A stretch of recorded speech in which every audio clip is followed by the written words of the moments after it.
everyone, it's been a little while since I last posted a video, and I've really been wanting to post more, and I got a lot of great questions from you all, so I compiled a list. I kind of sorted them out between base character questions, for character questions, and then just like general performer or Disney employment questions. So that's how I'm going to organize them today, and I'm still getting used to this whole process, so thanks for bearing with me, and let's get started. So starting off with face character questions.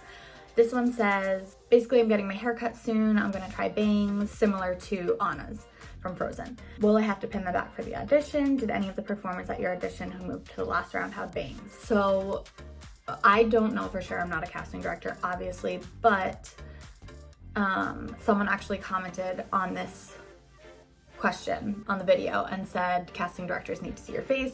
Totally agree with that. That being said, I worked with girls who had all sorts of haircuts. I don't think that's necessarily a deciding factor, but I would say show your face. Show yourself! If your bangs are interfering with like you're being able to see your expressions, like eye color, just distracting. It might just be kind of like a distracting factor, but if you go in and you feel most confident having your bangs like that or having your hair styled a certain way, I, again, don't think that's a deciding factor.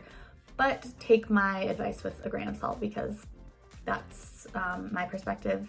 Again, I'm not a casting director. Next question is, are there any other unusual or unpleasant incidents that happened while you were in the park as a character, besides the ones I already told in my like mistakes and cringeworthy moments video? This asks mostly about like inappropriate remarks and like touching, saying things in front of kids. Yes, there were plenty of moments like that. I don't know why when you're in character, people feel like they can make comments like about your body or your looks, and it just feels like kind of icky.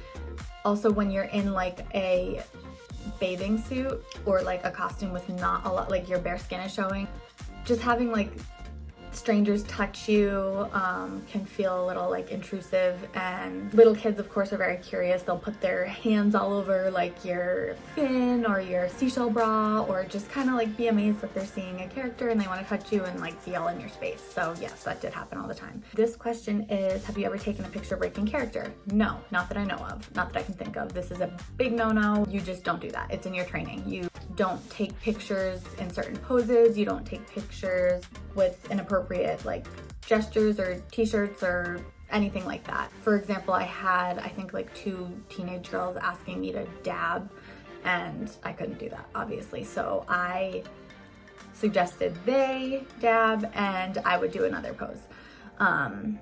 Yeah. So this question is kind of different, but I really wanted to answer it because it was something I wondered about when I was applying.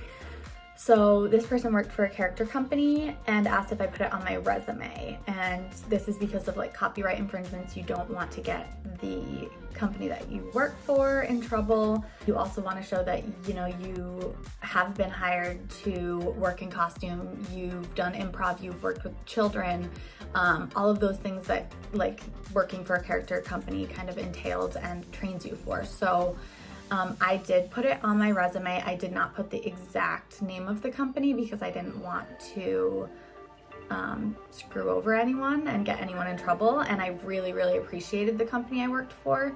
So I think I put like Princess Company, whatever, city and state, and just kept it pretty like vague. I have a feeling Disney sees this a lot because usually people who are performing for character companies might apply for Disney or vice versa, since they're so similar, like acting type things, dress up, improv.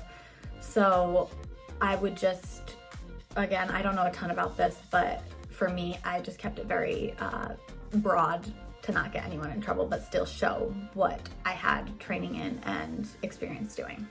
So this question is about the sweating experiences that I've talked about in other videos, and that's kind of funny that this is how that person remembers. I didn't realize I like went so in depth about that, but yes, you sweat a lot.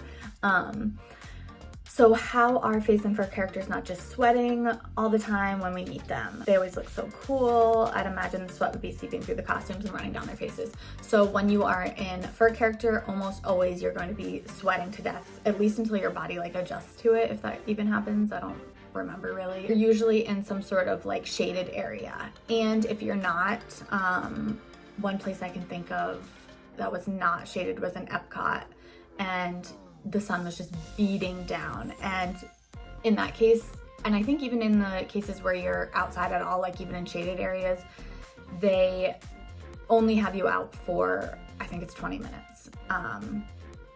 Maybe like a few minutes longer, 25, maybe 30 minutes. But outdoors, it's usually 20 minutes if I remember correctly. So you will be sweating, but like I've said in the other videos, you go back, you change your basics in between every set. So you put on new clothes, put your sweaty clothes in your bag to be washed later when you get done with your whole shift. That's why you can't really see it through the fur character costumes, and those are so thick and heavy that like you'll feel all your sweat, but guests won't. And I assume they do that on purpose so you don't have to like hug a sweaty chipmunk. It's pretty much the same for face characters. They only have you out there for a very short amount of time because they don't want your makeup dripping off your face. When I did my debut day, that's the first day you go out in the park as a character and interact with guests at Epcot, and that was right at the, I can't think of the name of that International Gateway? No. I don't know. I don't remember what it's called. I was only out there for probably like 15 to 20 minutes each set. And that way I could go back in between and like put some powder, dab any like marks that I had or like creases I had or anything like that from makeup. So they don't have you out there for a long time for those reasons. So that's also why lines can get kind of long, because they need to give the performers those breaks to just like touch up their makeup, go to the bathroom, get a sip of water. Like you're constantly talking to all these different people and like performing, and you just need a minute to like catch your breath. Okay, now on to fur character questions. I know some of those face character questions were kind of fur character questions too, but I had to color coordinate and organize as best I could. So again, thanks for dealing with it. Can you rank every single fur and face character costume you've worn in terms of vision, comfort, ease of putting on, how hot it was, etc.?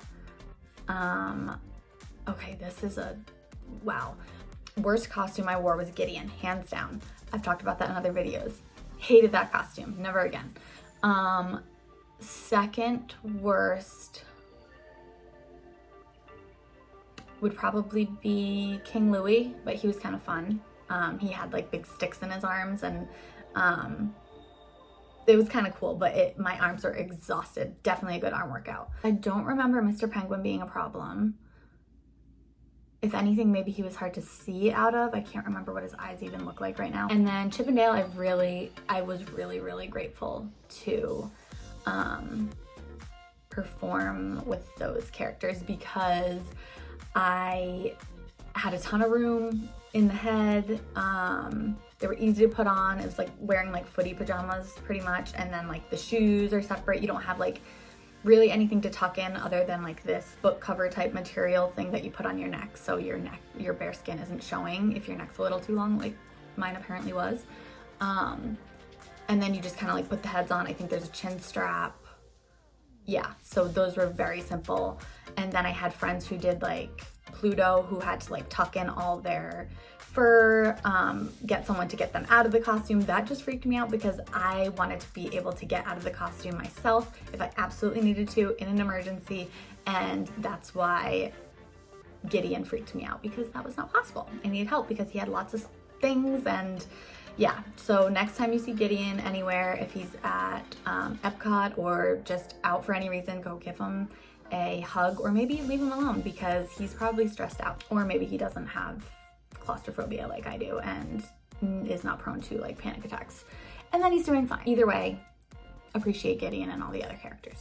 As far as so for Ariel,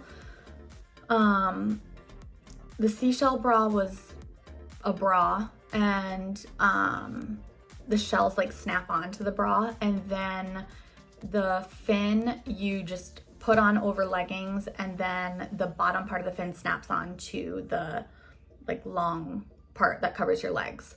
So that's fine. You get to sit there, like that's amazing. Your legs will be so sore from like being on your feet all day, as if you're doing like Cinderella's Royal Table or Acker shoes. Those shifts will kill your feet. I found like a certain pair of shoes, and I would always try to make sure I got those shoes because they were like the only ones that didn't kill my feet. So yeah, walking around in heels all day, that will hurt. So I was like very, very happy that I got to sit in a bra and leggings and do mermaid things. Her dress was gorgeous. I loved her dress. It was fairly easy to put on. I can't really think of like anything that bothered me. Sometimes the shells would get like a little floppy. That was annoying. I always wanted a good shell. So you had to get that in costuming. Everything else, I was like a little bit shorter than a lot of the other girls, just slightly, but I sometimes did feel like my skirt was like just hitting the ground, and I was always worried I was gonna trip, so I kind of like held on to it pretty often. But yeah, I can't really complain about either of Ariel's costumes. This question says, what were the gloves in the penguin costumes like, and what was it like to wear the costume overall? The gloves look like they're hard to sign autographs in. Yes, they are. So you go through a lot of training with this.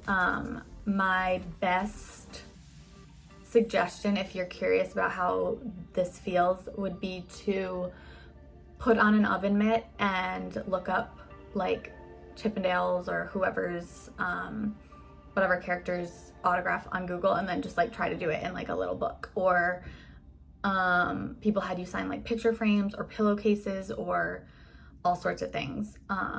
Pillowcases were tough because like the marker would like drag sometimes and you didn't want to mess up. So that was kind of like not my favorite thing to sign. But yeah, do you generally get help putting on the costumes, or do you always have to do it alone? There are certain characters, I said a little bit before, I think, that need help getting in and out of. I don't know if those ones are able to be done on your own. I don't think so. Or maybe after a while, like once you get the hang of it. But those characters, the ones I can think of off the top of my head would be like Pluto and Gideon and maybe Goofy. And Chippendale, those ones you can get in and out of on your own, because it's just like a chin strap, basically a giant helmet, and then like a jumpsuit, and then shoot things. So yeah, some of them you need help, other ones you can get in and out of on your own. Our fur characters mainly girls.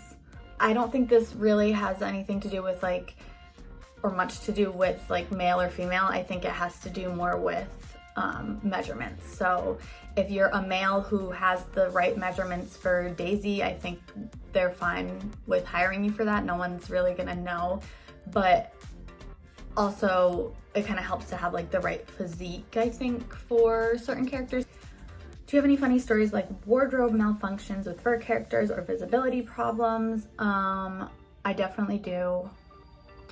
I think I went over most of these in my cringeworthy moments video. Again, I can't think of any off the top of my head right now, but as far as visibility problems, it was always the worst when you were sick, because you need to like cough or blow your nose, or like your nose is running and you're sweating and you're getting sweat in your eyes. That would be hard if it was like a super, super hot day and you're in the sun. Like Chippendale would meet at Hollywood Studios, and we were in like the direct sunlight. So like that was a spot where I would like get sweat in my eyes, and it would be kind of hard to see. Then by the end of your set, you can go back and like clean yourself up and get ready for your next set. So that's why, again, they do those short sets. Can you get by in the heat with no fans, or is it hard? It's definitely hard. It's very hot, but it's doable. Tons of people do it all the time. So it's hard, but you can do it. These are now like the general audition employment questions, things like that. Not necessarily specific to face characters or fur characters. Do you still need to go through an interview despite a successful audition? So if I remember correctly, the main interview for me was the audition, and then I had like a brief phone call, and then once hired, there were like tons of in-person meetings, traditions classes, like general Disney cast member classes that were like a few days, I think, and like safety things, and then there are classes like specific to what your role is going to be. So like if you're going into like food and beverage, you would do that. If you're going into character performing, you would do that.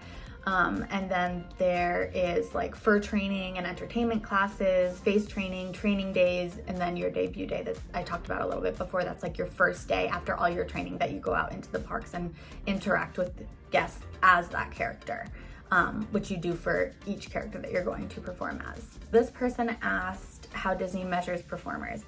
I've seen other videos where people mention Disney typically measures you shorter than you really are, and that's your Disney height.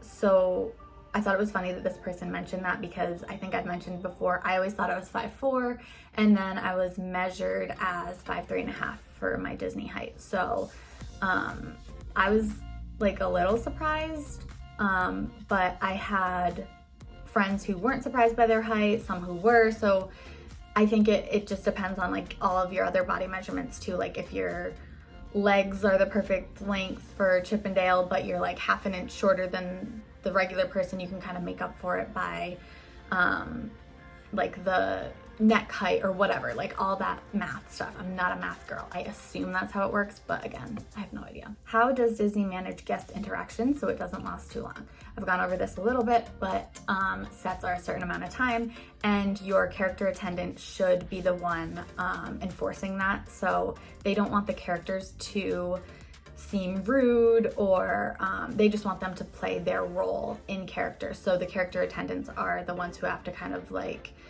hurry people along or let them know Snow White has to go back for a break, she'll be back soon. They wouldn't say for a break. They'll be like, oh, Snow White has to go make a gooseberry pie and she'll be back in 15 minutes. So the character, hopefully you have like a character attendant that pays attention. A lot of them are amazing. I had way more wonderful, amazing character attendants than ones that were not great to work with.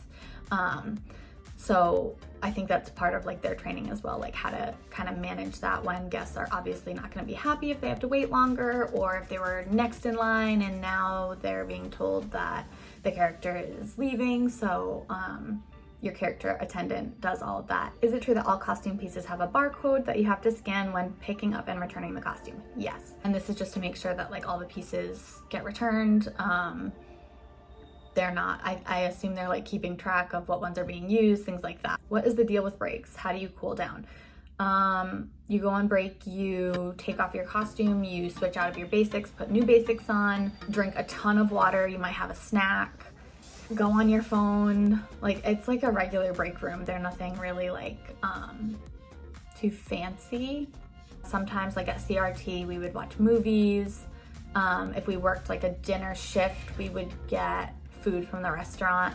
Yeah, it's pretty much like any other break room, I would say.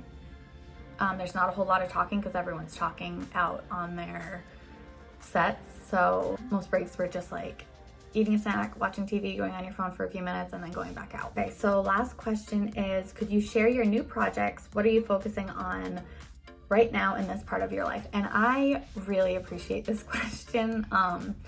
It might sound silly, but it's sometimes when you do a job that is focused on performing or acting or appearance, it feels like that's where all your value is, and that's kind of like all people notice or really care to pay attention to or comment on, and that can be really, really hard. That was hard for me, and I appreciate people asking about other things as well. So thank you to the person who asked this. Right now, I'm not doing a ton of performing. I went back to school for my master's in social work, so that's why I was so busy this past year.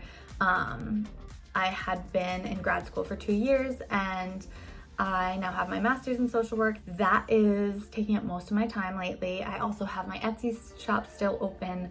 I make a lot of like character pieces just because that is my creative outlet right now, and I'm very artistic. That is my passion. I like creating in whatever form. So I still make like my character shoes, my Cinderella boxes, things like that. I will also occasionally work for a character company that goes kind of like from state to state, I think. I don't know, they're all over the country, so I've done a few different events with them. I'm usually Tank. I've done Ariel, Cinderella, Tank. I think that's it with them. So I haven't been doing it as often. I would get back into it. I think I just need to kind of like focus on what I'm focusing on right now, and then maybe making more time for that, because I do really enjoy it. So I would like to end this video with, first of all, saying thank you to everyone who has asked questions and watched and commented. I really, really appreciate it, and I'm just glad that these videos are helpful or entertaining to you in some way. I also wanted to say thank you to those of you who have reached out to me through Instagram or whatever ways you're finding me, just to kind of like talk about your personal experiences and ask any questions. I just really like talking about this stuff clearly. So yeah, it's been great to kind of like chat with you all and hear about how the process has been for you too. So thank you. I want to end the video by asking all of you a question. So like I said, kind of have like a lot of things going on, and I'm not exactly sure what direction to take this like YouTube journey into, or what way to take it in. So I definitely will continue with more Disney content. I would just love some ideas. What would be interesting to you to watch? So my husband and I are going back to Disney in July for his birthday, so we're planning on doing like some videos there. I'll definitely continue more character performing videos. I was thinking like my Etsy projects. So like I said, with so much going on, it can be hard to keep up with like my Etsy orders, and I wanted to share like how I make those products so you can make them on your own. DIY projects, I don't know, whatever you think would be interesting to watch and learn about, or just hear about, or talk to someone about, please let me know, and I would love to make a video about that. That's all for this video. Thank you again for watching. I really appreciate it, and I will see you guys next time.